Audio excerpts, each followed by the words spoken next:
Tripura Olympic অ্যাসোসিয়েশনের উদ্যোগে Olympic দিবস উপলক্ষে আগরতলা রবীন্দ্র শতবার্ষিকী ভবনের সামনে থেকে এক র্যালি অনুষ্ঠিত হয়।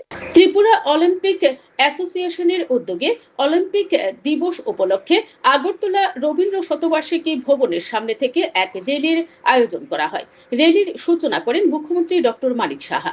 এছাড়াও উপস্থিত ছিলেন যুব বিষয়ক ক্রীড়া দপ্তরের মন্ত্রী টিঙ্কু রায়, বন দপ্তরের মন্ত্রী অনিমেষ দেববর্মা সহ আগরতলা পৌর নিগমের মেয়র দীপক মজুমদার, বিধায়িকা অন্তরা সরকার সহ আসাম রাজ্যের শিলচরের বিধায়ক ডাক্তার রাজদীপ রায় সহ ত্রিপুরা অলিম্পিক অ্যাসোসিয়েশনের সচিব ও পেট্রন রতন সাহা সহ বিভিন্ন সংগঠনের খেলোয়াড়রা এই র্যালিতে উপস্থিত ছিলেন।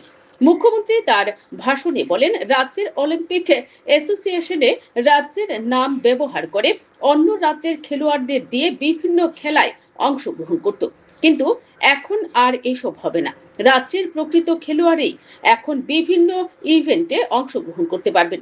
এদিন এই র্যালিটি রাজধানী রবীন্দ্র ভবনের সামনে থেকে শুরু হয়ে আগরতলা শহরের বিভিন্ন পথ ঘুরে পুনরায় রবীন্দ্র ভবনের সামনে গিয়ে শেষ হয়। Bureau report, PTV Tripura news. আমরা সবাই মিলে অলিম্পিক অ্যাসোসিয়েশনকে সাপোর্ট করব।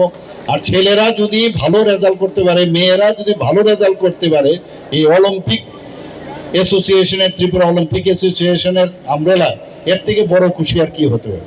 আমরা সব ব্যবস্থা করব এবং ত্রিপুরা সরকার অলিম্পিক অ্যাসোসিয়েশনের সাথে আছে, আগামী দিনে থাকবে।